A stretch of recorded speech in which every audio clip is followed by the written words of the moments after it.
guys, Morgan here, doing a flashback Lorwyn Morningtide video for SeemsGoodMagic.com. We are in the queue and waiting on a couple more people to join us, so I'll see you in a second. Hooray, we're back! So we've got a couple of options here. Nova Chaser's pretty sweet, but you know, it's a little fragile. Fairy Harbingers, okay. I can't remember. I'm sure there are a lot of fairies worth playing in the set. One of the things that is important is to look at both the creature type and the profession of the creature. So an elemental and a shaman, for example, because you want to have as many like matching as possible. We could start out with Lissalana Huntmaster here. Whenever you cast an elf spell, you may put a 1/1 green elf warrior creature token on the battlefield. I think it's one of the... It's probably the best common, and then we're not missing out on a whole lot. Like, Nova Chaser could be a fireball, but that's about it. Fairy Harbinger isn't as strong as some of the other Harbingers are in the set. And Kithkin Mourncaller is probably, like, another decent card, but we're just gonna go ahead and take the Lissalana Huntmaster. So here we could take Dauntless Dowerbark. The Treefolk tribe is surprisingly strong in this format. There's also Leaf Gilder, which is an elf for Lissalana Huntmaster. This could be fun, I guess.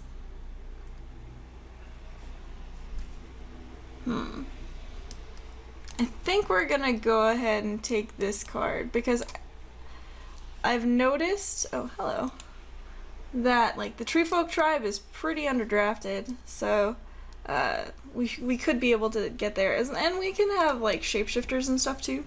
Shapeshifters are changeling creature type, or all of the shapeshifters in this set have the changeling creature type. This card is every creature type, which is super sweet. So it triggers Lissalana Huntmaster and counts for Dauntless Dowerbark. However, we're going to take the Elvish Harbinger. It's a non-color Harbinger, which is pretty good. It gets changelings, including the changeling removal spells, of which there are a couple. And then this one produces mana too. So we're going to go ahead and take that. Oh man, we could have had double Nova Chaser. Nova Chaser is pretty sweet. There's also a Smoke Braider and an Innerflame Acolyte. Both of them are good. I think we just want the Guiltleaf Ambush though. Guiltleaf Ambush is Tribal Elf, which means it counts for effects that like elves, such as Lissalana Huntmaster. If you win your clash, your elves get Death Touch, which is super good. And so it adds 2 elves to the battlefield for things that count elves. So I think we want that versus like a Moonglove Winnower or something. There's a lot of elementals in this pack though. Alright, I'm pretty happy taking another one. There's an Inner Flame Igniter here, which is a card that I like quite a bit, but it's not something that is, to me, something that makes us want to switch colors. Because we're getting fed some nice elves things. So we've got Fertile Ground, which fixes your mana and like accelerates you to a degree. There's also Moonglove Extract, which is a shock that is free after you pay the initial 3, which is pretty cool. There's also Elvish Handservant, which is good when people are playing a lot of shapeshifters because it triggers off of those as well, and it triggers off what your opponent plays as well as what you play. I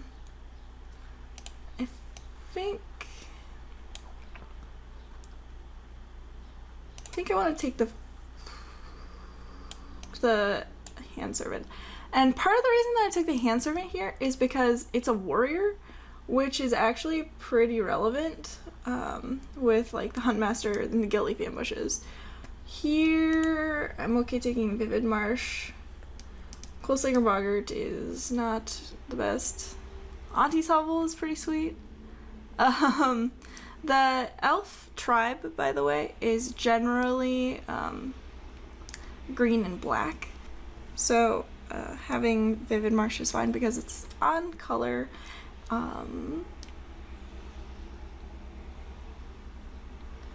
I could see taking Auntie's Hovel to splash something, but I think Vivid Marsh just does that job a bit better because it doesn't actually specify what color you are adding, and they both enter the battlefield tapped, essentially, for right now. Alrighty. I'm gonna go ahead and take a Scarred Vine Breeder, I guess. The card isn't ideal in this deck, but we are playing multiple Guilty Fame ambushes, which puts elf cards in the graveyard a little bit more easily.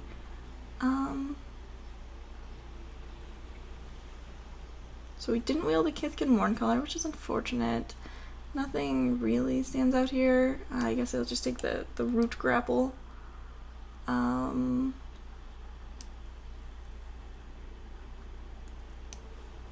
gonna take the Broken Ambitions. It's probably the best card in that pack at that point. Alright, I'll take a Foot Bottom Feast, I guess.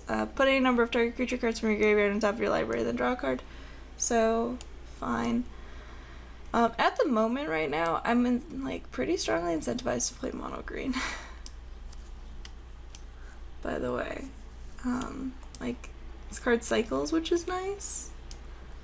This card isn't very good.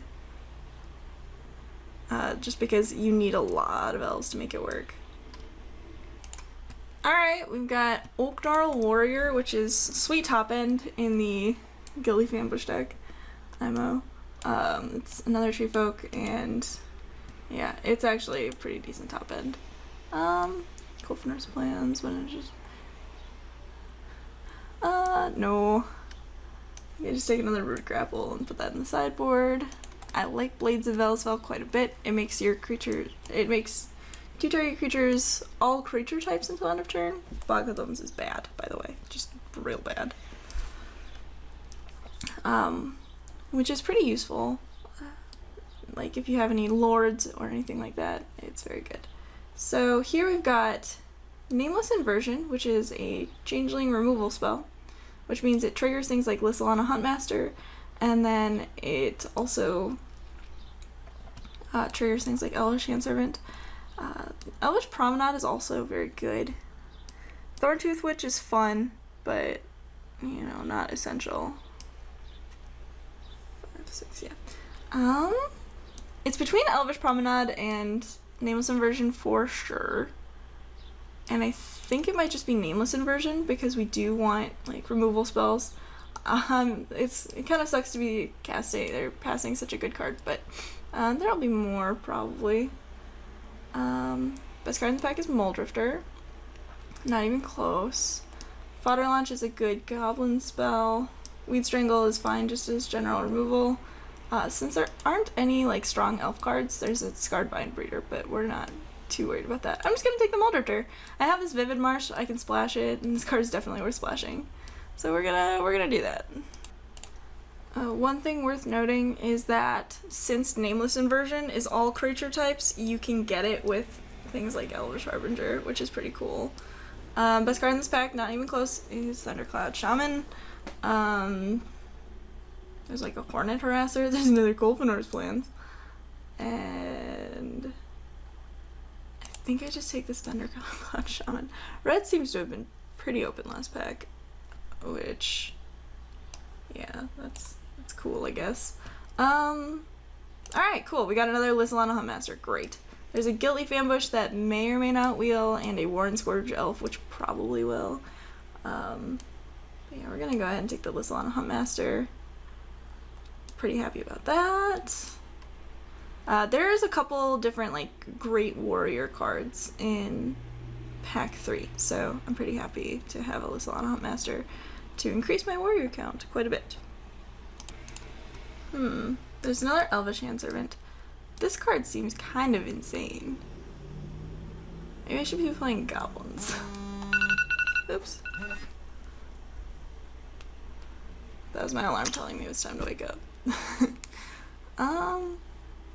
Champion and Goblin.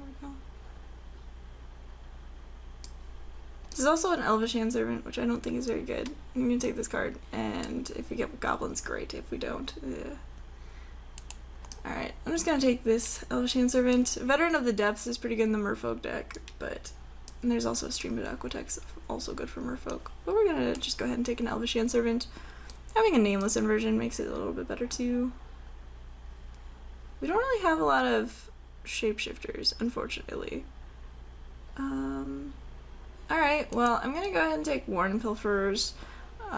It's a Gravedigger that can have haste occasionally.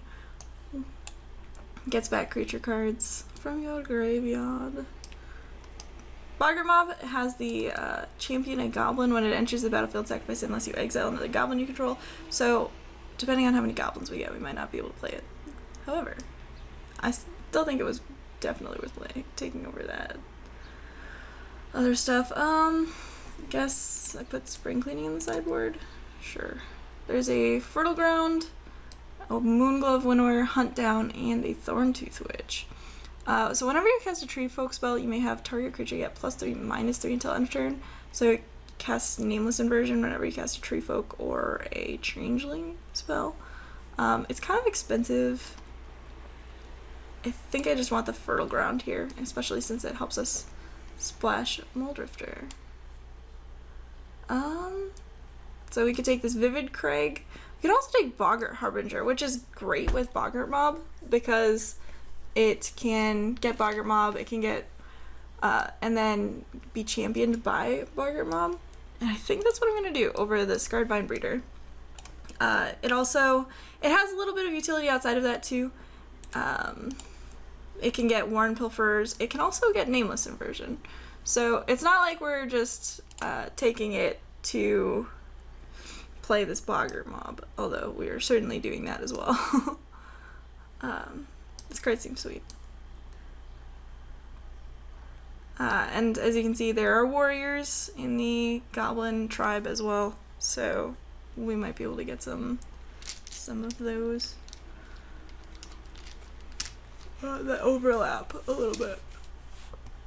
Our deck looks sweet so far. We're just gonna put that in the sideboard. This one. There is not a lot of stuff going on in the last couple picks of these packs, let me tell you. And that's how it was back in the day, a lot of the time. Not great. Got 2 Oak Gnarl Warriors. I might be playing both. We'll see. Alright, so we've got a 6/5 flyer for 4. There's a Wolf Skull Shaman, which is one of the great elves. Swell of Courage is great. Stomping Slabs is funny, but there's only 1 pack of it. So reveal the top 7 cards of your library, then put those cards on the bottom of your library in any order. If a card named Stomping Slabs was revealed this way, Stomping Slabs deals 7 damage to target creature or player. That's a lot of damage. I think if you take Wolf Skull Shaman, at the beginning of your upkeep, you may look at the top card of your library if it shares a creature type with Wolf Skull Shaman. So if it's a shaman or a elf, you get a wolf. If I was more invested in this goblin plan, I would take the Stench Skipper, but we're not. Blight Soil Druid is fine. Yeah, we're gonna go ahead and take the shaman. So we've got Ambassador Oak. When it enters the battlefield, put a 1/1 green elf warrior token on the battlefield. That's pretty good. There's also Pax Disdain. Choose a creature type. Target creature gets -1/-1 until end of turn for each permanent of the chosen type you control. Pretty good.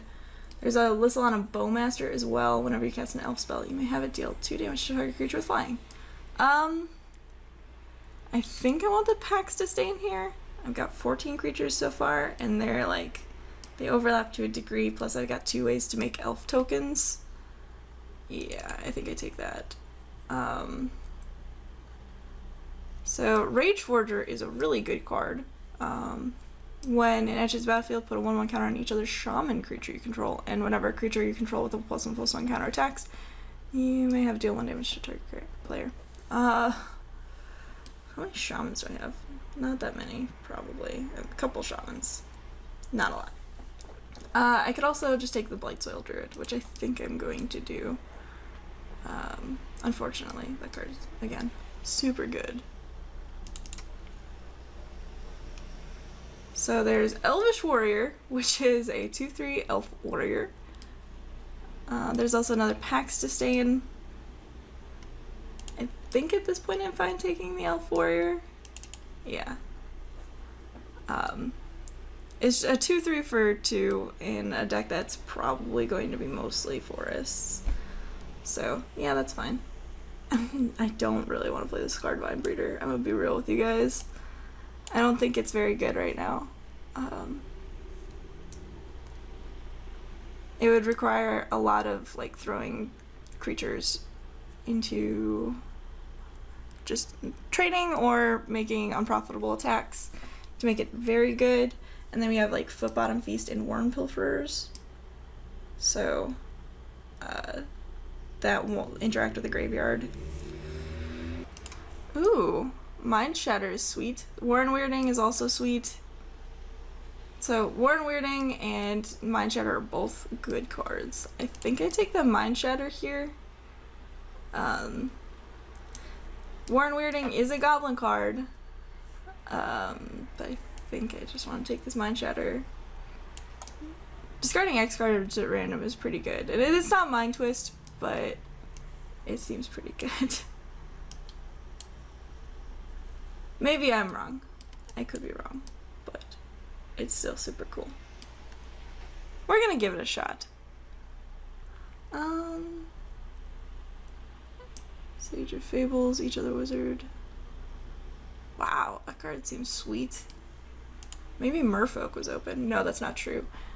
In order to play Merfolk, you need a card that is 2 mana, 1/1, tap, give target attacking creature -1, minus X minus O until end of turn, where X is the number of Merfolk and fairies you control. Combined.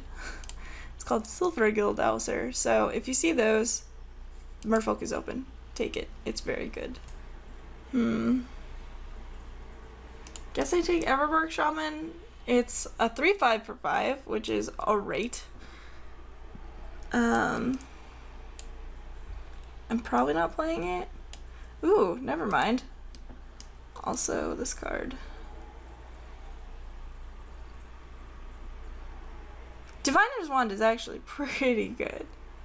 I think I just take the Orchard Warden though. It is pretty sweet on rounding out my curve.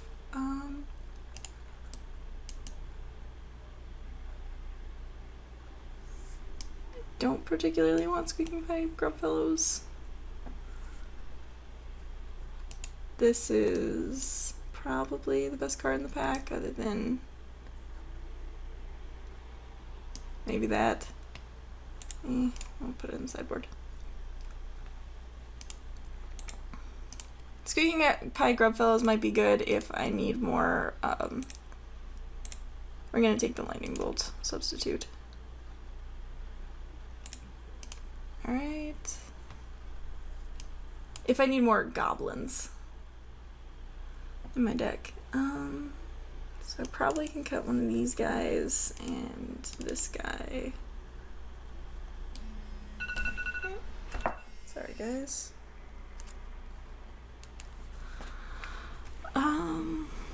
I don't particularly want multiple Elvish Hand Servants.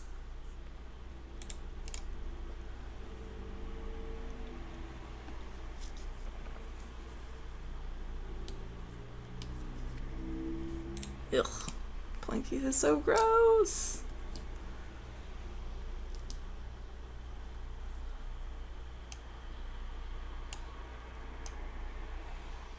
Let's see. I have Boggart Harbinger, Boggart Mob, Warren Pilferers. Championing Warren Pilferers is sweet too because you get like the comes into play effect again. There's Double Pax Disdain, Nameless Inversion, Blight Soil Druid. I think I just cut one of the Elvish Hand Servants and kind of hope for the best. I could cut Reigns of the Vine Steed, but that card actually seems pretty good in my deck where you flood the board with like a bunch of little dorky tokens. So we're gonna give that a shot.